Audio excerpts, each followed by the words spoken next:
بسم اللہ الرحمن الرحیم۔ السلام علیکم دوستو، بحر اوقیانوس کے مغرب اور امریکہ کی ریاست فلوریڈا کے جنوب مشرق میں ایک ایسا پراسرار علاقہ پایا جاتا ہے جسے برمودا ٹرائی اینگل کہا جاتا ہے، اور اس حصے کو ایک تکون کی صورت میں دکھایا جاتا ہے، اور اس کے بارے میں مشہور ہے کہ یہ حصہ ایک شیطانی سمندری حصہ ہے، کیونکہ یہاں کچھ ایسے عجیب و غریب پراسرار اور ناقابل یقین واقعات ظہور پذیر ہو چکے ہیں جن کا معمہ آج تک کوئی حل نہیں کر سکا۔ سائنس کی لاکھ ٹیکنالوجی کے باوجود دنیا بھر کے سائنسدان اس پر اپنی مختلف رائے رکھتے ہیں، مگر کوشش کے باوجود کوئی بھی آج تک اس کی کوئی واضح دلیل نہیں دے پایا جس سے اس پراسرار معمے کو سمجھا جا سکے کہ آخر اس سمندری حصے کی گہرائیوں میں ایسا کیا راز پوشیدہ ہے کہ جس کی وجہ سے اس راستے پر گزرنے والے کئی سمندری جہاز اور بحری جہاز غائب ہو گئے اور آج تک ان کا کوئی سراغ نہیں مل سکا۔ اور اس کے علاوہ بحر الکاہل سے تقریباً 100 کلومیٹر کی دوری پر ارد گرد کے جزیروں پر ایک اور سمندری حصہ جو کہ اسی طرح پراسرار اور ناقابل فہم سرگرمیوں کا مالک ہے، اور اسے شیطانی سمندر یا ڈیول سی کہا جاتا ہے۔ آج کی اس ویڈیو میں ہم ڈیول سی اور برمودا ٹرائی اینگل کی حقیقت آخر ہے کیا، اس کو سمجھنے کے لیے ہم ان کا مذہبی اور سائنسی دونوں نقطہ نظر سے جائزہ لیں گے۔ سب سے پہلے ہم برمودا ٹرائی اینگل کا جائزہ لیں گے۔ یہ علاقہ مغرب کی جانب خلیج میکسیکو سے جنوب میں جزیرہ لاؤڈ اور پھر شمال سے برمودا تک 300 جزائر پر مشتمل ایک علاقہ ہے جس کی آبادی تقریباً 6500 افراد پر مشتمل ہے، اور یہ جزائر زیادہ تر غیر آباد ہیں، یعنی 65 میں سے صرف 20 جزیروں پر انسان بستے ہیں۔ پچھلے 400 سالوں سے لوگوں نے کوشش کی کہ وہ وہاں کے جزیروں میں جا کر آباد ہوں، مگر کیونکہ ماضی میں یہاں ناقابل یقین واقعات جنم لے چکے ہیں، لہٰذا کوئی بھی یہاں آنے کے لیے تیار نہیں ہوا۔ اس کے علاوہ تمام سائنسی یقین دہانیوں کے باوجود تمام بحری جہاز اس پراسرار علاقے سے دور رہ کر ہی سفر کرتے ہیں، اور ہوائی جہاز میں موجود مسافروں کو جہاز کا عملہ بتاتا ہی نہیں کہ وہ برمودا ٹرائی اینگل کے اوپر سے بھی گزریں گے، اور روزانہ کی بنیاد پر یہ ہوائی جہاز بخیر و عافیت برمودا ٹرائی اینگل کے اوپر سے گزر جاتے ہیں۔ برمودا ٹرائی اینگل کے بارے میں سب سے پہلے لکھی گئی دستاویزات 11 اکتوبر 1992 کو کرسٹوفر کولمبس کی لکھی گئی کتاب میں ملتی ہیں۔ ان کے مطابق انہوں نے اور ان کے دیگر ساتھیوں نے ایک سمندری سفر کے دوران ایک مخصوص سمندری حصے پر جلتی بجھتی اوپر نیچے ہوتی روشنیاں دیکھیں اور سمندر میں آگ کی لپٹیں بھی دیکھیں۔ اس کے علاوہ ان کے پاس موجود کمپاس بھی ٹھیک طرح سے سمت نہیں بتا رہا تھا، یعنی ان کے پاس جو کمپاس تھا اس نے کام کرنا چھوڑ دیا تھا۔ اس کا مطلب یہ تھا کہ یہاں پر کچھ عجیب طرح کی میگنیٹک ویوز موجود تھیں، اور اس مقناطیسی لہروں کی وجہ سے اور بہت سی غیر معمولی حرکات اس سمندری حصے میں نظر آئیں۔ جبکہ برمودا ٹرائی اینگل سے جڑے حادثات کا پہلا واقعہ 18ویں صدی میں پیش آیا، جب 1813 میں امریکہ کے تیسرے نائب صدر ایرون برٹ کی بیٹی کڈوسیا اپنے والد سے ملاقات کرنے کے لیے اس وقت کی مشہور کشتی پیٹریاٹ میں سوار ہو کر نیو یارک جا رہی تھی، اور وہ اس برمودا ٹرائی اینگل میں غائب ہو گئی، اور اس کشتی کا کپتان دنیا کا بہترین کپتان مانا جاتا تھا۔ جبکہ اس واقعے کے بعد امریکہ کے وائس پریزیڈنٹ نے تمام وسائل استعمال کیے کہ کسی طرح ان کی بیٹی مل جائے اور وہ اسے ڈھونڈ لیں، مگر بدقسمتی سے اس کا کوئی سراغ نہ مل سکا۔ پھر اس واقعے کے ایک سال بعد یعنی 1814 میں اسی طرح کا ایک اور واقعہ پیش آیا، اور ایک امریکن بحری جہاز واسٹ بھی برمودا ٹرائی اینگل کی نظر ہو گیا، اور اس جہاز کا کپتان بھی بہت مشہور اور ماہر کپتان مانا جاتا تھا، اور یوں اس کے بعد یکے بعد دیگرے کئی جہازوں کے غائب ہونے کا ایک نہ ختم ہونے والا بھیانک سلسلہ شروع ہو گیا۔ سب سے زیادہ حیران کن واقعہ تب پیش آیا جب ایک جہاز برمودا ٹرائی اینگل کے پانیوں پر اس طرح تیرتا ہوا پایا گیا کہ جس کے تمام مسافر اور پورا عملہ کپتان سمیت غائب تھا، اور کھانے کی میز پر کھانا اس طرح موجود تھا کہ جیسے سب لوگ کھانا کھاتے ہوئے کھانے کے دوران میں اٹھ کر کہیں چلے گئے ہوں، اور وہاں کسی حادثے کا نام و نشان تک موجود نہیں تھا۔ اسی طرح کا مزید ایک اور واقعہ پیش آیا جب ایسسٹل نامی بحری جہاز برمودا ٹرائی اینگل کے پاس بغیر عملے اور مسافروں کے تیرتا ہوا ملا۔ بظاہر ایسا تو پہلے بھی ہو چکا تھا، لیکن سب کو یہ سن کر حیرت کا جھٹکا لگا کہ ایک عرصے تک اس جہاز کو ریکارڈ کے اندر غرق دکھایا جاتا رہا ہے، مگر سالوں گزر جانے کے بعد یہ جہاز صحیح سلامت حالت میں تیر رہا تھا، وہ بھی کسی عملے اور مسافروں کے بغیر، جبکہ ریکارڈ کے مطابق وہ جہاز سالوں پہلے ڈوب چکا تھا۔ تو یہاں سوچنے کی بات یہ ہے کہ عرصے بعد یہ ڈوبا ہوا جہاز سمندر میں دوبارہ کیسے تیر سکتا ہے۔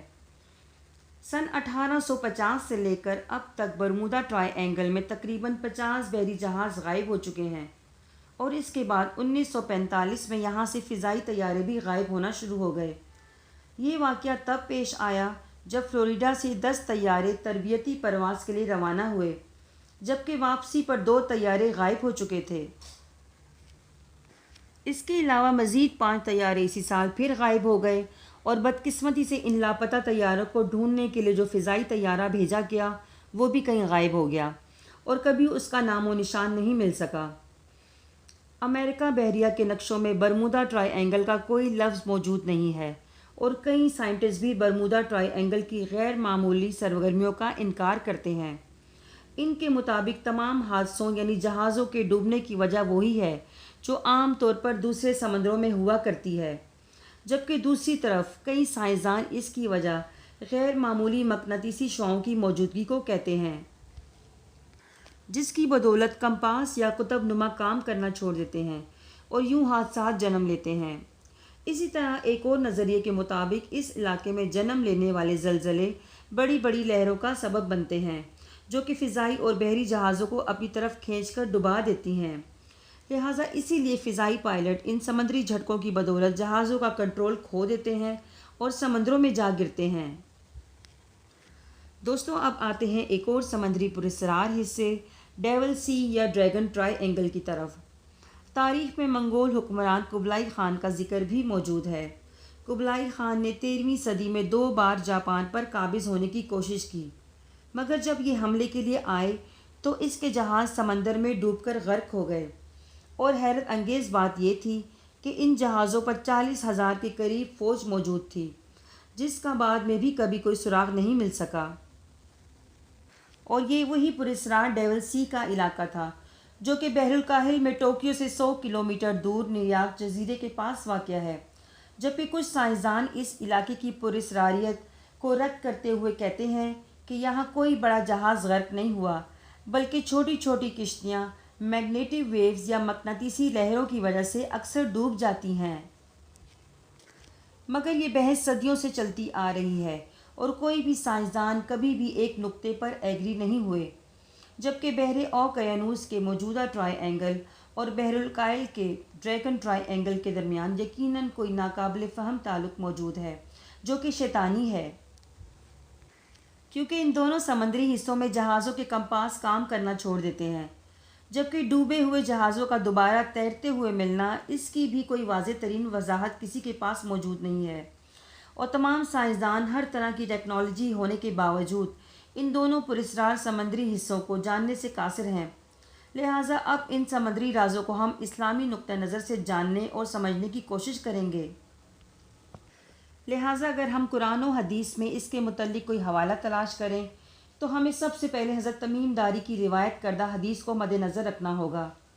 حضرت تمیم داری پہلے عیسائی مذہب کے پیروکار تھے، مگر بعد میں انہوں نے حضرت محمد صلی اللہ علیہ وآلہ وسلم کی خدمت میں حاضر ہو کر اسلام قبول کر لیا۔ اس کے پیچھے ایک بہت بڑا اہم واقعہ تھا جو کہ یقیناً اس شیطانی سمندری حصوں سے تعلق رکھتا ہے۔ اس روایت کے مطابق ایک دن حضور اکرم صلی اللہ علیہ وآلہ وسلم نے تمام صحابہ کرام کو اکٹھا کیا اور فرمایا کہ تمیم داری نے مجھے ایک ایسا واقعہ بیان کیا ہے جو میں تمہیں پہلے دجال کے متعلق بیان کیا کرتا تھا۔ انہوں نے مجھے بتایا ہے کہ وہ لہم اور جذام قبیلے کے 30 آدمیوں کے ہمراہ سمندری سفر پر بحری جہاز میں روانہ ہوا، مگر ان کا جہاز سمندر کی لہروں کا شکار ہو کر مہینہ بھر ادھر ادھر گھومتا رہا، یہاں تک کہ وہ ایک جزیرے میں پہنچ گئے، اور اس وقت سورج غروب ہونے کا وقت تھا۔ وہ ایک چھوٹی کشتی میں بیٹھ کر جزیرے میں داخل ہوئے تو وہاں انہیں ایک جانور ملا جس کا جسم بالوں سے بھرا ہوا تھا، اور ان بالوں کی کثرت کی وجہ سے اس کی جسامت بھی دیکھنا مشکل تھی۔ تمیم داری نے اس جانور سے کہا، تیرا ستیہ ناس ہو، آخر تو کیا چیز ہے؟ تو اس جانور نے جواب دیا، میں جساسا ہوں۔ تمیم داری نے حیرت سے پوچھا، حساسہ کیا چیز ہے؟ اس جانور نے ان سب کو مخاطب ہو کر کہا، اے لوگوں، خانقاہ میں موجود اس شخص کی طرف جاؤ جو عرصے سے تمہاری خبریں سننے کا بڑی بے صبری اور تجسس سے انتظار کر رہا ہے۔ تمیم داری کو اس خوفناک جانور کو دیکھ کر خوف محسوس ہو رہا تھا کہ کہیں یہ شیطان تو نہیں، اس لیے وہ تیزی سے آگے بڑھے کہ کہیں یہ جانور ان سب کو کوئی نقصان نہ پہنچا دے، اور خانقاہ میں داخل ہو گئے۔ اندر داخل ہو کر انہیں ایک بھاری بھرکم اونچے قد کھاٹ کا ایک آدمی گھٹنوں سے لے کر ٹخنوں تک لوہے کی زنجیروں میں جکڑا ہوا نظر آیا، جس کے ہاتھ بھی گردن کے ساتھ زنجیروں کے ساتھ بندھے ہوئے تھے، اور وہ ایک تخت پر لیٹا ہوا تھا۔ تمیم داری نے اس آدمی سے سوال کیا، تم کون ہو؟ تو اس آدمی نے جواب دیا، یہ تمہیں جلد پتہ چل جائے گا کہ میں کون ہوں، پہلے تم مجھے یہ بتاؤ کہ تم لوگ کون ہو۔ تمیم داری نے جواب دیا کہ ہم ملک عرب سے ہیں، اور پھر اپنی پوری داستان سنائی۔ پھر اس زنجیروں سے بندھے ہوئے آدمی نے کہا، مجھے جھیل تبریا کے بارے میں بتاؤ کہ کیا اس میں پانی موجود ہے اور لوگ اس پانی سے اپنے کھیتوں کو سیراب کرتے ہیں؟ تمیم داری نے جواب دیا، ہاں، اس جھیل میں پانی موجود ہے اور اس سے کھیت بھی سیراب ہوتے ہیں۔ پھر اس شخص نے کہا، مجھے بیسان کے نخلستان کے بارے میں بتاؤ کہ کیا اس باغ کے درخت پر پھل آتے ہیں؟ تمیم داری نے جواب دیا، ہاں، آتے ہیں۔ پھر اس شخص نے کہا، مجھے حضرت محمد صلی اللہ علیہ وآلہ وسلم کے بارے میں بھی بتاؤ۔ حضرت تمیم داری نے کہا، آپ صلی اللہ علیہ وآلہ وسلم مکہ سے نکل کر یثرب آ گئے ہیں۔ پھر اس شخص نے کہا، کیا آپ وسلم نے عربوں کے ساتھ جنگ کی اور جنگ کے بعد کیا ہوا؟ تمیم داری نے جواب دیا، آپ صلی اللہ علیہ وآلہ وسلم نے عربوں کے ساتھ جنگ کی اور اب وہ عربوں پر غالب آ چکے ہیں۔ جو اس آدمی نے پوچھا، تمیم داری نے ان سب سوالوں کا جواب دیا۔ آخر میں پھر اس شخص نے کہا کہ اب میں تمہیں اپنے بارے میں بتاتا ہوں۔ میں دجال ہوں اور مجھے بہت جلد یہاں سے رہائی مل جائے گی اور میرا خروج ہوگا۔ لہٰذا اس واقعے سے یہ صاف ظاہر ہوتا ہے کہ دجال کئی صدیوں پہلے سے پیدا ہو چکا ہے اور وہ بڑی شدت سے اپنی رہائی کا منتظر ہے، اور وہ ایک غیر آباد جزیرے میں دنیا کی نظروں سے دور ایک قید کی زندگی بسر کر رہا ہے، اور وہ غیر معمولی طاقتوں کا مالک ہے، اور اس کے کارندے اس کو ایک ایک پل کی خبر دیتے ہیں اور دنیا کے حالات سے آگاہ کرتے رہتے ہیں۔ حضور صلی اللہ علیہ وآلہ وسلم نے صحابہ کرام کو تمیم داری کا پورا واقعہ سنانے کے بعد اپنا عصا مبارک 3 مرتبہ زمین پر مار کر 3 مرتبہ یہ الفاظ کہے، یہ ہے طیبہ، میں تم سب کو یہی بتایا کرتا تھا کہ جان لو، دجال نہ شام کے سمندر میں ہے اور نہ ہی یمن میں ہے بلکہ مشرق میں ہے۔ اگر دیکھا جائے تو جزیرہ عرب سے مشرق کی جانب صرف 2 جگہ ایسی ہیں جنہیں مغرب میں رہنے والے لوگ بھی ڈیول سی یعنی شیطانی سمندر کہتے ہیں، اور ان دونوں سمندروں کا آخری سرا حیرت انگیز طور پر امریکہ سے جا کر ملتا ہے۔ لہٰذا حدیث میں لکھے گئے الفاظ کے مطابق دجال مشرق میں ہے، اور اس حدیث مبارکہ کی روشنی کے بعد کئی علماء کرام اس خیال کی تردید کرتے ہیں کہ دجال کو جس سمندری علاقے میں قید کیا گیا وہ یا تو ڈیول سی یا برمودا ٹرائی اینگل ہو سکتا ہے، اور مانا جاتا ہے کہ دجال کی ہی شیطانی کشش سے ان شیطانی سمندری حصوں میں بحری اور فضائی جہاز حادثات کا شکار ہو کر غائب ہو جاتے ہیں، اور جن کا ملنا بالکل ناممکن ہوتا ہے۔ اس کے ساتھ ساتھ ایک مضبوط تعویل ایک مصری محقق نے اپنی کتاب مثلث برمودا میں لکھی ہے۔ ان کی تحریر کے مطابق پہلے دجال بحر الکاہل کے ان ویران اور بے آباد جزیروں میں قید تھا، اور آپ صلی اللہ علیہ وآلہ وسلم کے وصال سے پہلے تک بیڑیوں اور لوہے کی زنجیروں میں جکڑا ہوا تھا، مگر آپ وسلم کے وصال کے بعد اس کی بیڑیاں ٹوٹ گئیں، مگر تاحال بھی اسے خروج کی اجازت نہیں تھی۔ لہٰذا اس کا وجود محض شیطانی سمندر سے شیطانی تکون یعنی برمودا ٹرائی اینگل تک ہی ہے، جس کے قریب شیطانی تہذیب پروان چڑھ کر عروج کمال تک پہنچنے والی ہے۔ لہٰذا غور کرنے والی بات یہ ہے کہ برمودا ٹرائی اینگل کے کناروں پر صرف امریکن تہذیب موجود ہے، اور در حقیقت یہی تہذیب پروان چڑھ کر پوری دنیا کو اپنی لپیٹ میں لے رہی ہے۔ اس طرح آپ صلی اللہ علیہ وآلہ وسلم نے ایک اور حدیث مبارکہ میں فرمایا، اگر دجال کا ظہور میری عدم موجودگی میں ہو تو تم میں سے جو شخص بھی اس کا سامنا کرے وہ اس پر سورہ کہف کی ابتدائی 10 آیات کی تلاوت کرے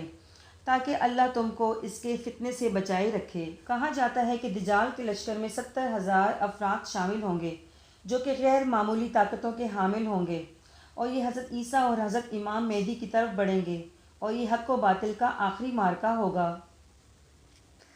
یہودیوں کے عقیدے کے مطابق جب وہ تیسری بار ہیکل اور سلوانی کی تعمیر کریں گے تو تب دجال کا ظہور ہوگا، اور وہ اس مقصد کے لیے مسجد اقصیٰ کو شہید کریں گے۔ میری آج کی ویڈیو یہیں تک ہے، اور مجھے امید ہے ان سائنسی اور مذہبی دونوں حوالوں سے ان دونوں شیطانی سمندری حصوں کی پراسرائیت کا راز واضح ہو گیا ہوگا۔ میری دعا ہے کہ اللہ تعالی ہم سب کو ان دجالی فتنوں سے ہمیشہ محفوظ فرمائے۔ اللہ تعالی ہم سب کا حامی و ناصر ہو۔ اگر آپ کو میری آج کی یہ ویڈیو اچھی لگی ہو تو اسے لائک کریں، شیئر کریں، اور مزید اس طرح کی انفارمیٹیو ویڈیوز کے لیے میرے اس چینل مائی موٹیو ٹی وی کو سبسکرائب کریں۔ اپنا بہت سا خیال رکھیے گا، اپنی دعاؤں میں یاد رکھیے گا۔ اللہ حافظ۔